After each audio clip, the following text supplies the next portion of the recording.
আসসালামু আলাইকুম গাইস, কেমন আছেন সবাই? আশা করি সবাই ভালো আছেন। আবারও চলে আসলাম নতুন একটা ভিডিও নিয়ে। টাইটেল এবং থাম্বনেল দেখে অলরেডি বুঝেই গিয়েছেন ভিডিওটা কি নিয়ে হতে চলেছে। হ্যাঁ গাইস, আজকে আপনাদের দেখাবো শুধুমাত্র পিক্সার অ্যাপ দিয়ে এরকম একটা ছবি কিভাবে এডিট করতে হয়। তো আর কথা বাড়াচ্ছি না, চলেন ভিডিওটা শুরু করা যাক। ফার্স্টে আপনার ফোন থেকে পিক্সার অ্যাপটি ওপেন করে নেবেন। যদি অ্যাপটি ডাউনলোড করা না থাকে তাহলে গুগল প্লে স্টোর থেকে সিম্পলি অ্যাপটি ডাউনলোড করে নেবেন। ডাউনলোড করা হয়ে গেলে পিক্সার অ্যাপটি ওপেন করে নেবেন। এরপর নিচে থেকে প্লাস আইকনে ক্লিক করবেন। এরপর সি অলে ক্লিক করবেন। সি অলে ক্লিক করার পর আপনার গ্যালারিটা এখানে ওপেন হয়ে যাবে। এখান থেকে আপনার ছবিটি সিলেক্ট করে নেবেন। এরপর নিচে দেখতে পাবেন অনেকগুলো টুলস আছে। এখান থেকে ইফেক্ট অপশনে ক্লিক করবেন। ইফেক্টে আসার পর এখান থেকে ব্ল্যাক অ্যান্ড হোয়াইট এটাতে ক্লিক করে দিবেন। এরপর এখান থেকে প্রথম ইফেক্টটা সিলেক্ট করে দিবেন। দেন উপর থেকে রাইটে ক্লিক করে দিবেন।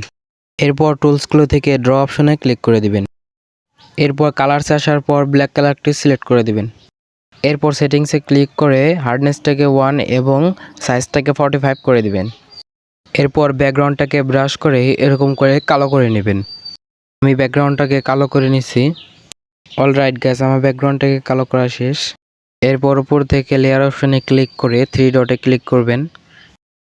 এরপর এখান থেকে মার্জে ক্লিক করে দিবেন। এটা করার ফলে দুইটা লেয়ার একসাথে হয়ে যাবে।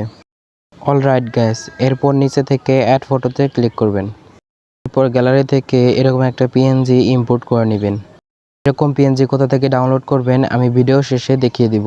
এখন পিএনজিটাকে এরকম করে ফেসের উপর রেখে দিবেন। এরপর আবারও লেয়ার অপশনে ক্লিক করে দিবেন। এখন নিচে থেকে অ্যারোতে ক্লিক করে স্ক্রিনে ক্লিক করে দিবেন। এরপর আবারও লেয়ারে ক্লিক করে এখান থেকে প্লাস আইকনে ক্লিক করে একটা এমটি লেয়ার নিয়ে নেবেন। আবার নিচে থেকে অ্যাড ফটোতে ক্লিক করে এরকম একটা পিএনজি ইম্পোর্ট করে নেবেন। এরপর এই পিএনজিটাকে প্লেসমেন্ট করে নেবেন।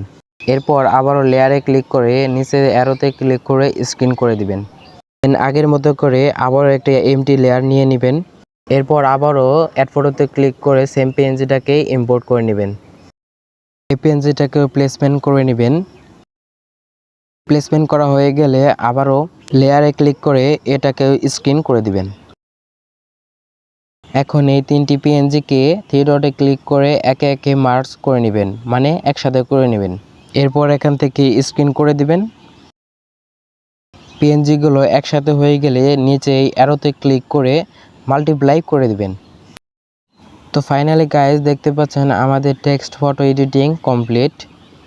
দেখতে পাচ্ছেন উপরে কিছু অংশ ফাঁকা পড়ে আছে। ফাঁকা অংশটাকে ব্রাশ করে কালো করে দিলে আমাদের ফটোটা পুরোপুরি এডিট হয়ে যাবে। তো আমি ব্রাশ করে কালো করে নিচ্ছি। অলরাইট গাইস, এখন আমাদের ফটোটা পুরোপুরি এডিট শেষ। তো এই প্রসেসগুলো ফলো করে আপনারা আপনাদের ফটোগুলোকে এডিট করতে পারেন। তো ফটোটা সেভ করার জন্য উপর থেকে রাইটে ক্লিক করে ডিসকার্ডে ক্লিক করে দিবেন। এরপর উপর থেকে ডাউনলোড আইকনে ক্লিক করে দিবেন। ডাউনলোড আইকনে ক্লিক করার সাথে সাথে ফটোটি গ্যালারিতে সেভ হয়ে যাবে। তো ভিডিওটি কেমন হয়েছে অবশ্যই কমেন্ট করে জানিয়ে যাবেন। তো গাইস, টেক্সট পিএনজিগুলো কোথা থেকে ডাউনলোড করবেন চলুন দেখিয়ে দিই। তো ফার্স্টে আপনার ফোনে থাকা ক্রোম ব্রাউজারটি ওপেন করবেন। এরপর সার্চে ক্লিক করে ওর্ড ক্লাউড পিএনজি লিখে সার্চ করে দিবেন। এই ওয়েবসাইট লিংক আমি আমার ডেসক্রিপশন বক্সে দিয়ে দিব, চাইলে সেখান থেকে ডাউনলোড করে নিতে পারেন। তো সার্চে ক্লিক করার পর এরকম একটা পেজ দেখতে পাবেন। এখান থেকে এই ইমেজ অপশনে চলে যাবেন। এরপর এখান থেকে ব্যাকগ্রাউন্ডে ক্লিক করে দিবেন। এখান থেকে ব্ল্যাকে ক্লিক করে দিবেন। তো দেখতে পাচ্ছেন এখানে অসংখ্য পিএনজি রয়েছে। আপনার যেটা পছন্দ হয় সেটা ডাউনলোড করে নেবেন। তো ভিডিওটি এখানেই শেষ।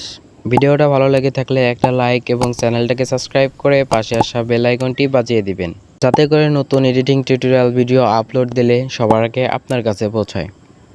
দেখা হবে নতুন কোনো ভিডিওতে। ততক্ষণ আল্লাহ আপনাদের সুস্থ রাখুক, ভালো রাখুক। আল্লাহ হাফেজ।